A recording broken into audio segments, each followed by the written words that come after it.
आज आपण बनवणार आहोत झटपट असा मेथीचा परोठा। मेथीचा परोठा बनवण्यासाठी पोळपाटावर थोडे पीठ टाकले आहे। गव्हाच्या कणकेचा एक गोळा लाटून घेतला आहे। लाटलेल्या लाटीवर थोडे कांदा लसूण तिखट टाकले आहे। 1 किंवा 2 चमचे तेल टाकले आहे। थोडा ओवा टाकले आहे। थोडे तीळ टाकले आहेत। बारीक चिरून घेतलेली मेथी टाकलेली आहे।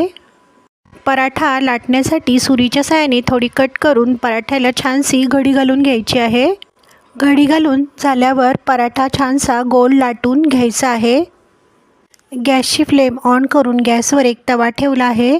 तव्यावर तेल टाकून पराठा छानसा भाजून घ्यायचा आहे। तुम्ही इथे पाहू शकता पराठा दोन्ही बाजूला तेल किंवा तूप लावून छानसा भाजून झाला आहे। खाण्यासाठी तयार आहे झटपट असा मेथीचा परोठा।